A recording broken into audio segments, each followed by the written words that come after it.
Welcome, beautiful souls, to Accelerating Timelines. I'm Bethan Carr. And hello, I'm Astara. And as always, thank you for tuning in because today we're going to navigate the intersections of spirituality, sovereignty, and the unseen forces shaping our shared reality. Today's episode dives into a shadowed, often suppressed topic, one that's been dismissed, distorted, or demonized, depending on who's telling the story. But we're going to approach it with clarity and spiritual courage. Yes, we're speaking about the very hot topic of blood magic and adrenochrome and the use of these in dark occult practices.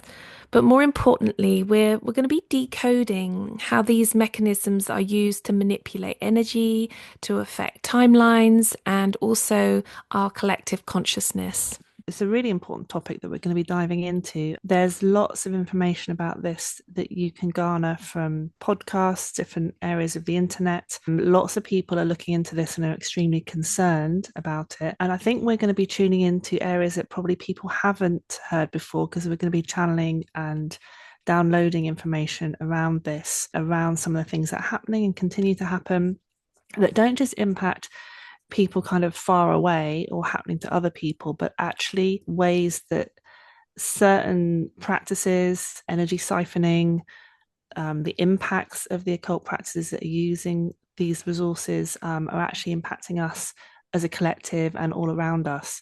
So, yeah, we're going to be diving into new information on this as well. The reason we chose this podcast today is because we had a very big intuition in my meditation process that we've just had the new moon when this is going out, and we're in the spring, and we're having this amazing birthing of the new earth happening. Like we're in the process, and when I woke up this morning and brought through quite a lot of information on what's been happening, there was obviously quite a big opposite force coming in to block these very creative, productive, almost Venus-like divine feminine energies that are coming in at the moment to the earth plane. And it seemed really obvious that there had been some sort of impact or influence on the collective, perhaps by some sort of big ritual or some sort of occult practice that has been done, which we're going to be looking at on this podcast to see how we can reverse the effects of it.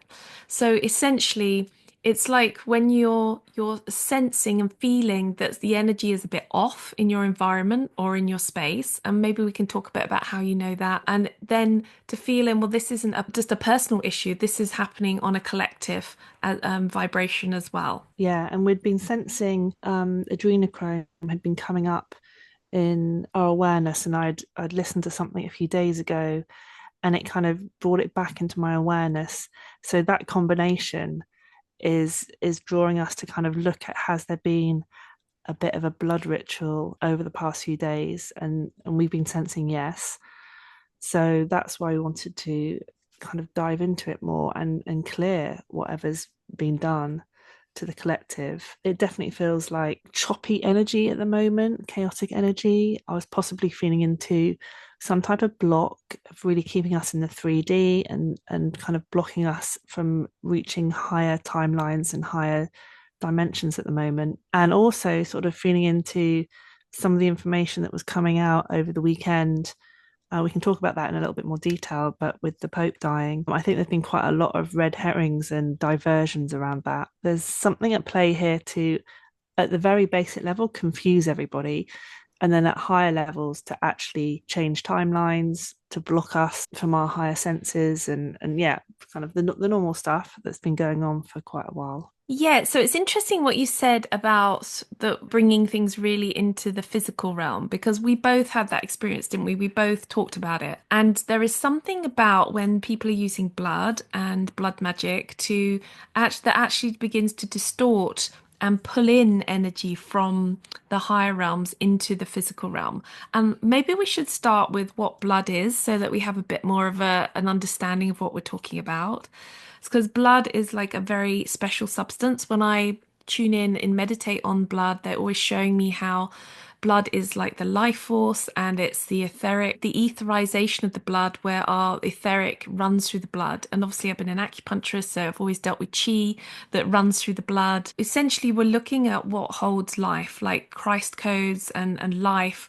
allowing us to be present in the physical world, allowing our spiritual nature to be present in the physical world. So, blood is a symbol and a substance, but it's always been regarded as sacred. I think every culture has regarded it as a life elixir or something that gives life. So, and in indigenous and ancient traditions, it was often used in rituals.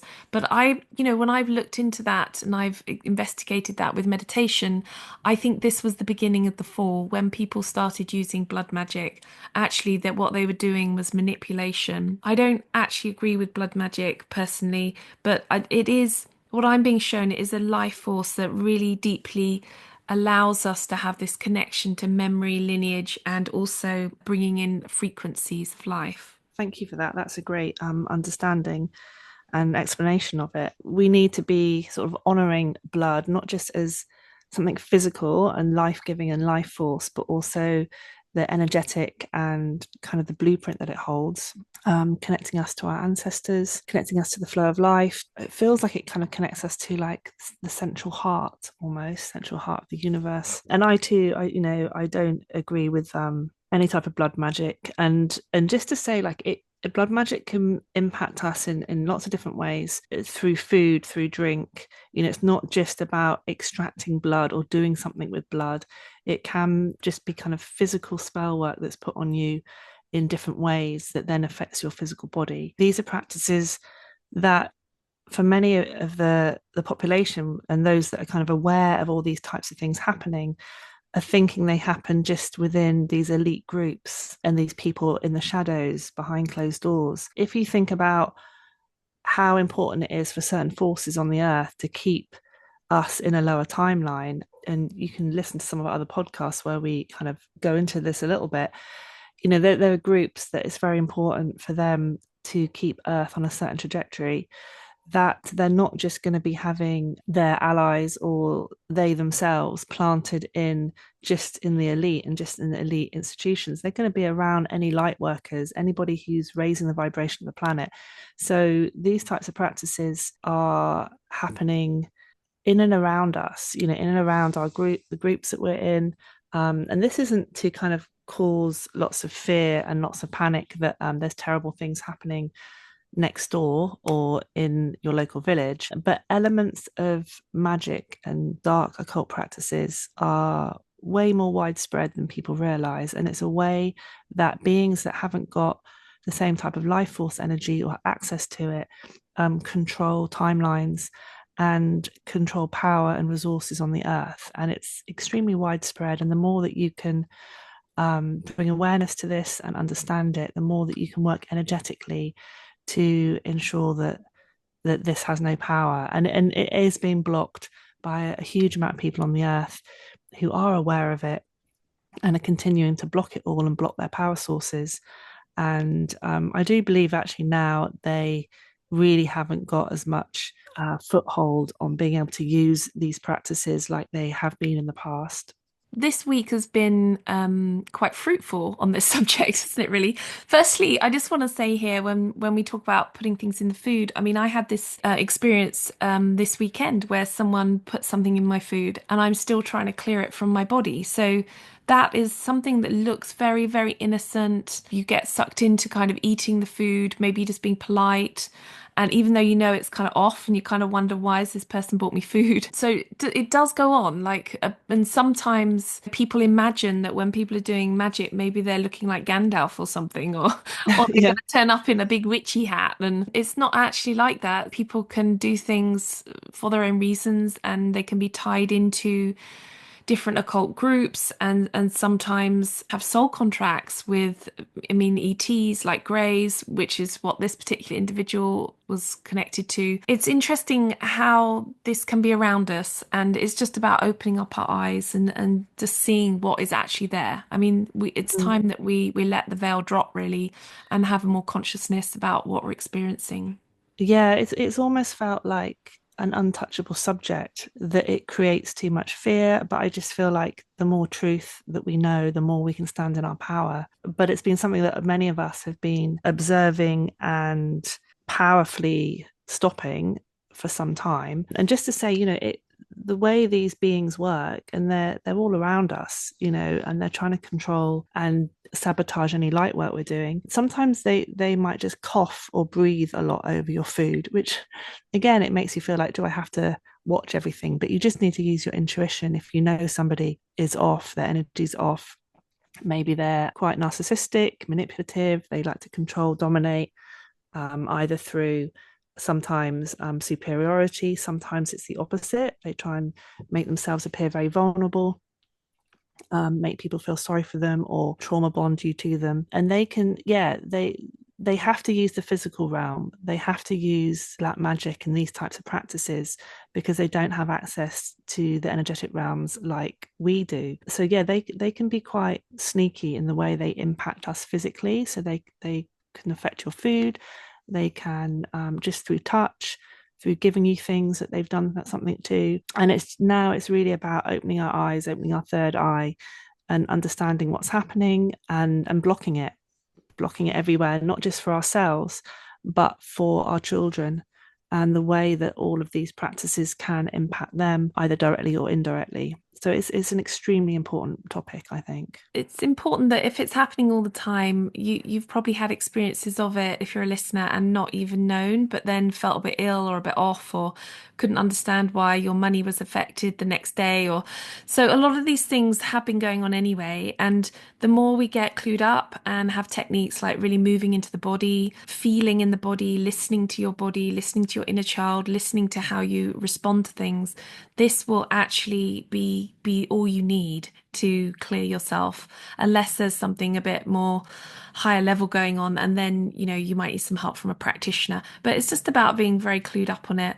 and just be aware at this point that often these kind of things that happen, they're there to confuse the mind. To just emphasize that point, that often your mind will feel confused, and because a lot of us have been programmed into this kind of just accepting things, just going along with things, just being compliant, this is all part of it. So if it happens, don't be unkind to yourself, have compassion, because actually this is a whole system, a whole matrix that we're actually dissolving, and it's moving on. And we are actually creating this new paradigm, which is much more about love, cooperation, compassion, understanding, heart-centered, heart-based. We are in the throes of it, and it almost is like a spiritual warfare in some ways. Yeah, it's massive spiritual warfare. You're completely right. And it's been going on for a long time on the earth, but now is when it comes into the light, when we start seeing it. You're totally right where you're saying that, we've been taught to be really compliant, to not question. We've also been taught that anything, especially in this country where we are in the UK, that anything around magic and ritual, it's all a bit of nonsense. It's all, it's kind of made to look like it's weak and a bit silly. There's other countries that I've lived in or visited where it's taken seriously. You constantly protect yourself. And I'd also say that not only have we been made to be compliant, but a lot of people are actually groomed into starting to accept some of these type of like rituals and this kind of dense energy. I've seen this in play where people are being groomed that certain that using the word subversive or subculture or but in ways that make people accept things that you wouldn't normally accept. Yes. So not everything. I mean, subversivism, subculture, the actual kind of pure terms are more alternative outlooks and alternative groups, and that's great. But I've seen these at play trying to groom people to accept certain types of behavior, certain types of actions that they wouldn't have otherwise, or accept certain people and overlook that these people are actually possibly doing very negative things with absolute zero integrity, and people are groomed to kind of accept it and accept what they're doing, because it's seen as either kind of glamorous or alternative. So there's lots of different things you need to sort of look out for, but once you start seeing it, it's very, very obvious. Yeah. I'm just wondering where we should dive in right now, because we could talk about a very like just on a very personal level, things that have happened to me, like when I've been at a hospital and my daughter they had to take blood from my daughter. And we're taught, oh, nurses are kind, and nurses and doctors like work for our best interest. And my daughter's very young at the time, like I think she was about 4 or 5, and they wanted to hold her down while she was having blood taken from her, like really in a really distressing way. And I just said no. And they looked at me like they were going to call social services. I said, absolutely not. We're not going to be doing that. We're led to believe that this kind of behavior is okay. Mm. Like it's something that we should just accept and it will be all right. But actually, it's got nothing to do with personal sovereignty and sovereignty of the body and looking after yourself. Yeah, I think you're totally right. This goes on really nicely from the conditioning. Like we're conditioned to trust certain people in society, and that's not to say, there's amazing people that work at hospitals, and I've met people like that, but I've also met a lot that are extremely, extremely negative, and the practices that they're doing is to traumatize. And I've had exactly the same experience with my son as you have with your daughter, where they kept saying that they needed to take more blood and more blood and more blood. And it was just like out of his fingers and out of his hands. Oh, we didn't get results on that. We need to do it again. And it was just too many times, and my intuition was sort of kicking in. And then sometimes they would use a little bit of numbing cream, and then they started not doing that. And I could just see the way that sometimes it was being done was, why are you doing it in such a traumatic way? Why would you do it by squeezing it out of his finger when somebody else does it in a different way? And also other things, I won't go into it, that I had to stop them, and I had to actually really argue with them and argue with the doctor that that's not happening to him, because I can see it's just to cause trauma. And it was, yeah, it was very obviously not needed. And so this kind of leads us, the reason why we're talking about particularly kind of blood is this issue of adrenochrome and what it potentially might be being used for.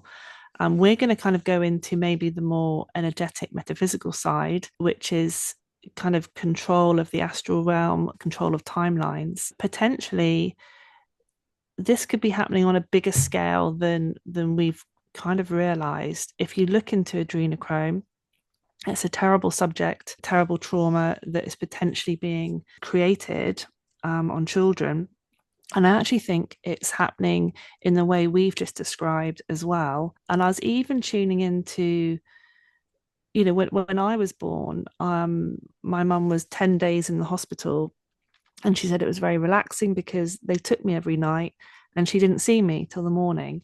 And anybody who's had a child knows that newborn babies wake up every hour. The first few nights they're awake almost the whole time to get the milk to get the milk to flow. So they're just feeding all the time. So I was separated for 10 nights and apparently given water when I woke up. As a mother, to think about a baby kind of not having their mum to comfort, yeah, connect to comfort. When a newborn baby is crying, they've just come into this world, it's a new soul, and not to have the mother to comfort and reassure and have skin to skin is trauma. So I have no doubt that something was being, whether it's energetic or otherwise, was being siphoned, and probably was the field of all these babies being separated, because the energy that can be siphoned when there's trauma is something that these beings use. It's like a fuel, and it's like a life force for them. So it's extremely important, and it's why potentially it has been institutionalized, or it's kind of systematic, is that the word, Mhm. how it's being harvested. So this is a big topic, and I feel like we're really diving into this, and probably opening up sort of rabbit holes for people to kind of maybe do their own research as well. But it's pretty huge, I think. Yeah, it is. And maybe we should talk about why we're bringing this in today, because we're going to do some live channeling on this subject as well. One of the things that I woke up with this morning and was given in meditation is that a ritual had been done on the collect. It had been some sort of blood magic ritual that has affected some of the timelines, some of the consciousness, maybe particularly affecting like light workers and star seeds, people who are more aware of the 5D. So if we have the 3D as the physical world, which they're trying to pull us into, and the 4D being time, and then the 5D being where you're in an expanded consciousness, you're beyond time and space, you're more present in the now, really. You're more present in the one space, the oneness. You're kind of seeing that when they do these sort of rituals, you'll feel it in your body. You'll be completely aware, oh, something has changed, something's off. And often they do these kind of timeline shifts to actually subvert and control, manipulate when the consciousness is expanding, when the people are jumping onto timelines and the planet is on a planetary timeline, that it's being moved onto a much more positive, ascended timeline. And so the fact that this has happened now with our new moon, with the eclipse portal that we've just been through, and also the death of the Pope and Easter, it's a very interesting space that they've chosen, because we were obviously really ascending into this new space. And I particularly felt more abundant, more clear, more heart-centered, more my vibrationally, it was easier to stay in the 5D. And then yesterday, I really felt this kind of suck back into the physical, like oof, like really like felt my whole body and my mind, the mind in particular, was going into a really physical kind of way of thinking about things, materialistic. Yeah, we can move into kind of, you might feel more lack consciousness, more stress. It feels disempowering when we have that drop. We don't feel as strong either mentally or kind of emotionally. So yeah, it's like a big kind of suppressive push on our heads, like pushing us back down. Like, you're not here to feel expansive or sovereign. It feels like the outside world has got more control suddenly when you get pushed down. Whereas when you're kind of in more of the higher realms, you feel more powerful, like you can create your own timeline, you can manifest, you have more hope, you have more enthusiasm, you have more passion, you have more excitement about life. And when we get pushed back down again, everything's back into survival mode. Um, and that's, for some people, that's because their physical environment causes that. And for others, there might not be any shift in your physical world, but you suddenly feel completely different. And that's a very big indicator that there's been this energy shift. Yeah, and I should say here that when blood rituals are performed, on a big level, we're looking at sort of things like war, mass trauma events, and sort of, yeah, sort of ceremonial practices by occult forces that we, would never want to experience really.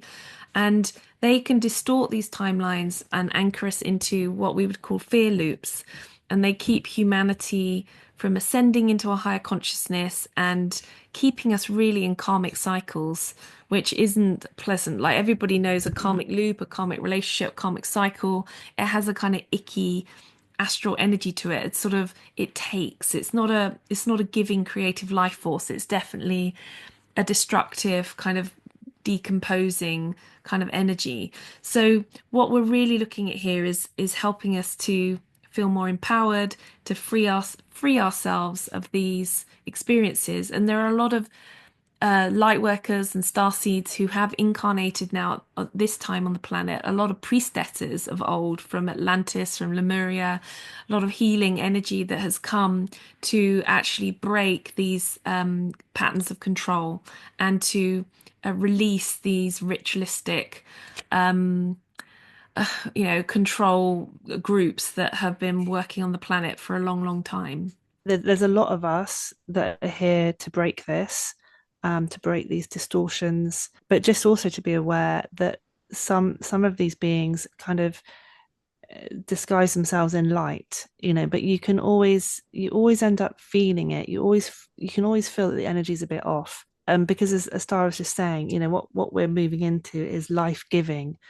And when you kind of feel into these more karmic energies, and sort of denser energies, it's the opposite of that. It doesn't feel it giving or expansive.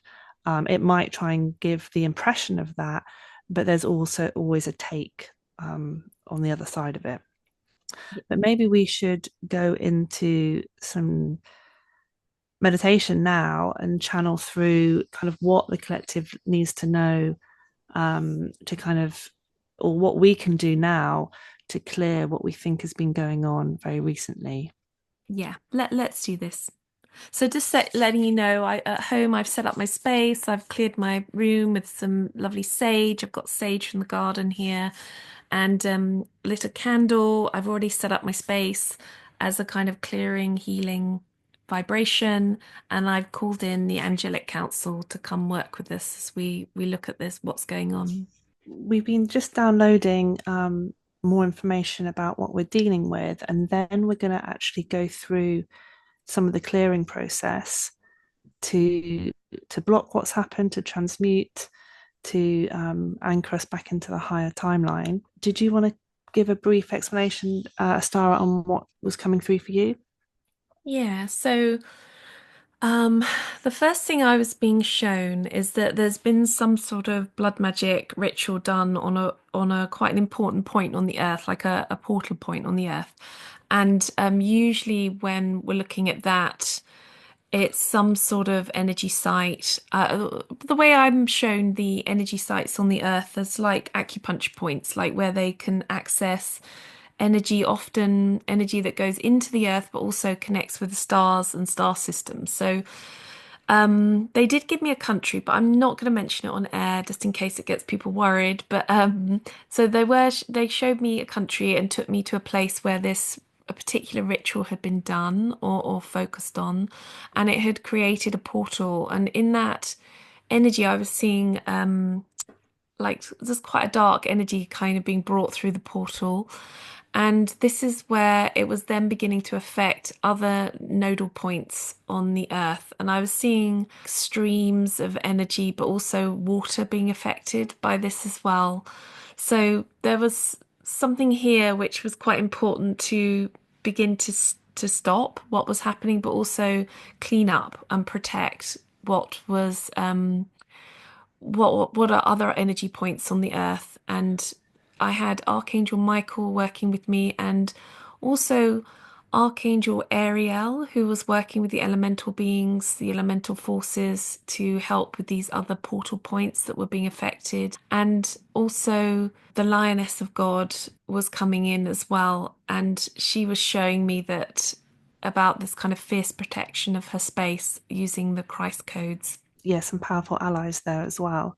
So I had like a different layer of information, and I wonder if we can look at both sets of information we've got and see how this kind of weaves in.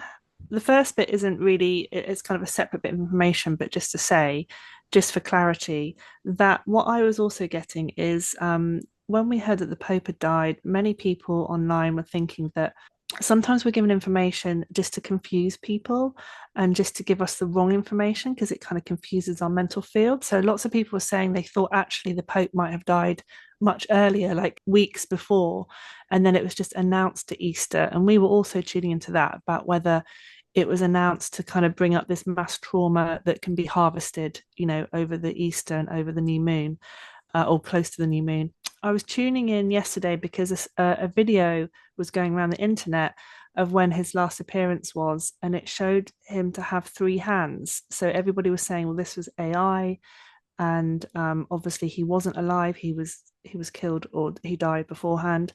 Um, and I was tuning into that, and I thought it's a pretty obvious mistake for people that are in control of the narrative to make, although they do make mistakes. And when I tuned in, I actually thought, I think it was another red herring, like a double bluff, to just confuse us and to get us talking about it and to distract us. But that actually he he possibly had died the weekend that we were told, but it was done on purpose. Like it didn't naturally happen. It was sort of orchestrated. So that was just a bit of context and a bit of info that was coming through. Um, Now, what I was getting is I also got information that a portal had been created with fire or fire magic, and it was a big one. The one that I was seeing, I wasn't shown a location. This could be different to what you were seeing, but it might be connected somehow.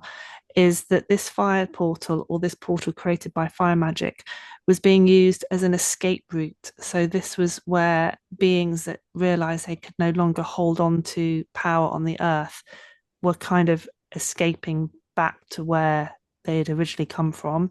And then the other, which I think is probably more linked into to the layer that you were seeing, is that over this last week and that weekend, certain beings have been traveling to different points on the earth, and this is how they've been trying to control the grid. Is they've been inputting certain frequencies into the earth grid. So they've all been sort of traveling to different, and I know spell workers that I know of who've been traveling to different places, and to sacred places, and they've been putting trauma into the grid lines. So this is, I think, kind of what part of their magical work is, to siphon trauma, to siphon energy of people, and then they're putting it into the grid to anchor it into the lower, sort of denser energy timelines. So yeah, it'd be interesting to see kind of how that links in with what you brought through, Astara. The other thing just to say is that I could feel that somehow it was coming into my body and into my sacral. And so I was feeling like the clearing that we need to do also is within our own bodies, and unanchor ourselves from the trauma. And I think for many of us who've had, have had trauma created in our bodies by all these different beings around us, whether it's as children and then now, they kind of use it to anchor us into this grid, to anchor us into like being fuel for them. And just one other bit of information that was coming through is that for those of us who have had trauma as babies or as children, and certainly anybody who has been involved with having kind of adrenochrome or that level of frequency drawn from them, I feel that any trauma that's then created in adulthood, which is what's been created all the time by governments and by big institutions, and these kind of wider nets, they can kind of access that original trauma that was created when they first extracted from us. It's almost like they can kind of, that's why this trauma is like repeated. It's why there's so much set up in society to kind of re-traumatize us. They get the same hit. So I feel like there's something there to kind of block that, block them being able to re-access those trauma points. When people experience trauma, or being taken to a different, like reduced to a different, maybe very physical timeline, often they get sucked into things like worrying about money, having anxiety about the day, or maybe not even knowing why they're having anxiety, but it can also maybe be about daily life, just some sort of frequency in the background which doesn't feel right, doesn't feel joyous, keeps you out of the heart, makes you produce adrenaline. You're in that fight or flight mode and in the head and in a very contracted space. So it does actually affect a lot of people without them realizing it. It's time for us to cut off the supply, and also cut off what they're doing to the grids. There are a few different beings that are coming through to help with this process. And if anybody's listening, they're wondering, oh, this thing's too big for me. Like, how can I tackle something like this? Often, if you are aligned to some sort of collective or grid work with your healing ability, you'll have a spiritual team working with you. You'll have beings that you can call upon who work in the unseen realms who will help you. And that it doesn't have to be all your energy, but they do need someone to ask them to do the work, to ask them to intervene, to ask them to help, because there's only so much they can do in the physical world, particularly if it's based with humanity. So the first being I was seeing was Archangel Ariel, who works a lot with the fairy energies and the fairy portals, the energy points on the earth grid.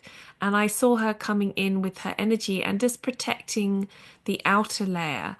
And then I saw the Lady of Avalon, who works with the violet flame, coming up from the earth. And she is definitely a protector of the fairy world as well. So I saw her coming up through these energy portals to protect the water. Because a lot of these points that I was seeing were nodal points on the earth where there is water as well as holding the memory of the earth, the collective consciousness, and affecting the etheric of the earth. Because there's something here where we're all connected by this etheric quality. And at the moment, as we build the new earth, this etheric quality is building, and we're creating the heart, the etheric heart, so we can tap into it.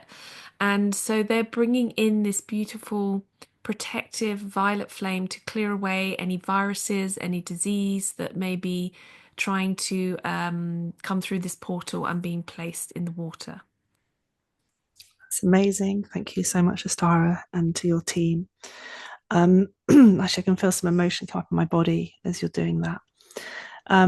So what I was tuning into is that Astara's really connected into the impact and the outcome and this portal that's been created to impact the earth. And what I was tuning into was where they were feeding in to kind of power up their lower timeline. So the portal that I had seen was, I was thinking they were escaping, but they're actually kind of moving in to power up this lower timeline, like going into this portal, and then obviously seeing different beings across the earth kind of feeding trauma into the sacred sites, into particular points on the earth. And what I was feeling into is that a crystal grid. So I'm working in the etheric, I'm working energetically to put a crystal grid over the portal that they had created as their input through their fire magic. So crystal energy coming in as an ally to do that for us and with us, the consciousness of crystal energy. I'm seeing particular colored crystals, working on that, working on no longer allowing that portal to be used in that way and closing that off, and then putting an energetic grid across all the points that they're working with across the earth. And I'm just seeing Archangel Michael is coming in and just cutting the energy cords that have been tethering us to that lower timeline, the way that they've tried to tether us with our own trauma, trying to anchor us into it with frequency. And he's actually using his sword just to cut those ties. It's time. It's time for us to be free. Yeah, that's beautiful. And I just had a picture here where they were showing me a vision of where they chose to have these portals on the earth. And this particular portal, when we're looking at our sacral area on our physical bodies, it's actually something that connects with the back passage of the earth, like almost around the root and the sacral chakra on a human. And I'm feeling that it's more like the cecum, like the anus passage on the earth, and how that's also affecting the bottom of the spine and the Kundalini energy in people. It's almost like there's a frequency in that particular space on the earth which has a frequency resonance with our own energetic makeup in our physical bodies. And so it's just been affecting people at quite a low level that actually affects Kundalini rising and keeps them in quite old patterns to do with the root chakra. And the way they've done it is actually very, very clever in some ways, because it affects the nervous system, it affects the rising of energy, it affects the sexual energy. And so the placement on the earth seems to be important in how it affects the collective consciousness. That's really interesting. And as you were saying that, I was also thinking, because you were talking about where that is on the body, I was thinking about our whole digestive system actually, and kind of how I wonder if it's caused kind of blocks where we're not detoxing as clearly as we should, and it's kind of, it regurgitates all the trauma. It kind of allows it to keep circulating in our bodies, and the denser energies, and not having that clear passage to just release when we need to, energetically, but tying in with what you were tuning into. Yeah, it really, really fascinating what they're showing. So I'm just feeling into this once again, see if what else needs to be done. So at the moment, it feels like there's a protective quality in the spiritual team that are working on this. That the actual site where I'm seeing is the use of the magic was so strong that they've got to wait for it to kind of die down before they can tackle what was created there.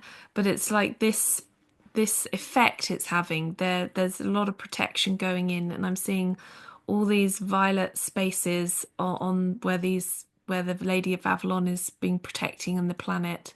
But also you mentioned a protective net. I'm also seeing that happening as well, like this extra, almost like a net or a covering or something being placed over these spaces to help repair the etheric that may have been damaged in these particular points on Earth. Yeah, I'm also seeing the crystal grid that's been created right over all these points is powering up more of the crystal, a very particular frequency of crystalline energy within the earth.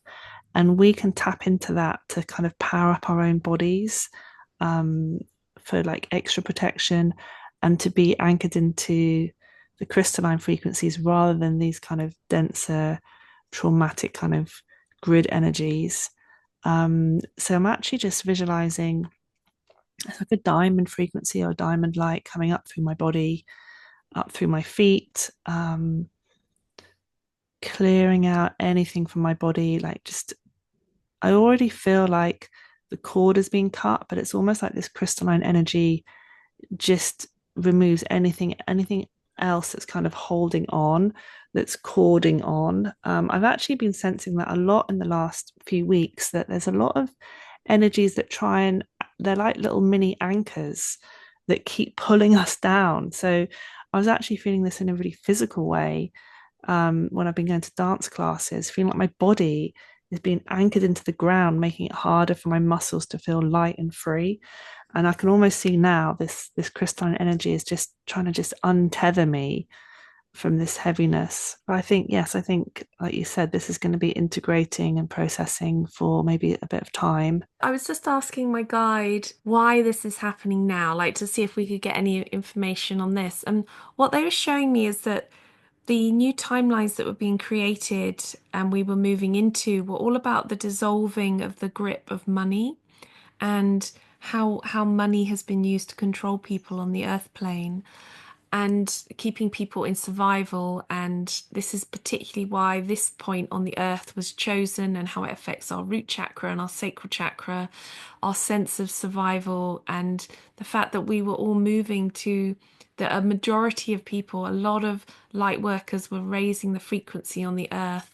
And it's like this particular ritual at this time is trying to pull us back down onto this lower timeline. Because, and I want to say this to any light workers that are listening, it looks like we were really dissolving the grip of money and how money would be used, firstly, differently in the new paradigm, but also seeing how money wouldn't be the main focus anymore in the main paradigm. It's like that. I mean, people have talked about that we're moving into a new earth which won't be money based, it'll be heart based.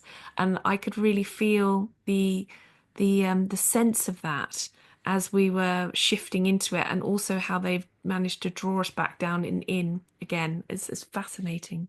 That's a really interesting insight, feeding into like the new earth and the higher timeline. And somebody had described it as, we would just help each other have adventures. So we would be more obviously cooperative and collaborative around food and resources, and make sure that, the whole earth is resourced, um, instead of how it is right now. As we all move out of survival mode, it's around us kind of being more curious and having more adventures, sharing knowledge and how we can explore the earth and how we can enjoy, the landscapes that we're in.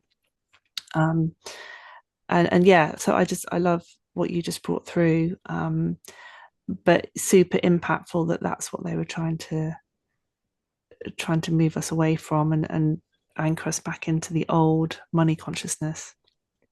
Yeah, and I would say I want to say on this that I'm meeting t so many amazing people wanting to start projects or trying to start projects, projects that really benefit the earth.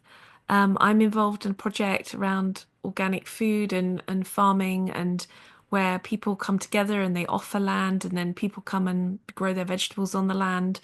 And there was another project to do with composting where they wanted to have compost bins on every corner in a village. And it seems to be there's people with the will and the interest and the want to do these things, to bring this collaborative, heart-based, loving consciousness into their daily experiences. But it's always the money that seems to be the hiccup. It always seems to be the money that seems to be the problem about how to get things work, how to get things viable. And it's not necessarily that people want money for what they're doing, but they need money to pay for their homes, they need money to pay for their electricity, they need, they don't even need money to pay for their food if they're growing it. But there's in this money system, it seems to be, and as we've known before, like there is always this limitation aspect. Mm. The new earth is moving beyond limitation in this way, in a controlling way. So anything we can do to kind of to stop the grip and this money system has caused so much trauma, and so not just in anxiety but in the way people are having to live who don't have access to it. It's just massive trauma on a huge scale across whole communities and countries, and yeah, so we really need to shift the energy around this, because the governments really, even if they say that they are trying to change things, which I don't think is their intention because they're part of the system to create trauma, it always happens at a snail's pace. And we know that if heart centered humans had more power in a physical sense, things could change very, very rapidly. Yeah. Well, so on that note, I'm just having the nod from Archangel Michael. I think this was the agenda this time to have an effect on people's consciousness that's expanding and growing and to just bring it back into limitation. I'm just asking him if there's anything else that needs to be done. He is actually showing me that on the grid that the timelines they have been affected, but they're being repaired, and that we're going to be moving back onto those timelines and continue the expansion. As you're saying that, I'm just tuning into to that energetically, and I'm seeing a particular color, because color holds a very consistent frequency. I'm seeing it kind of expand from like just below the crust of the earth, and it's coming up and then forming this very protective layer kind of in the upper atmosphere, really. So I think that's what you're explaining, and I'm kind of just seeing it at the same time as you're tuning into that. Mm. Beautiful. So we thank all the beings for being present with us on this energy work. And I just want to begin to just introduce the idea if you are interested in this kind of work, what you can do in your own way, in your own process, because we don't need to be subject to manipulation, whether that's through media or toxic environments or taking us into fear timelines, that we can actually begin to transform some of this energy on an individual level.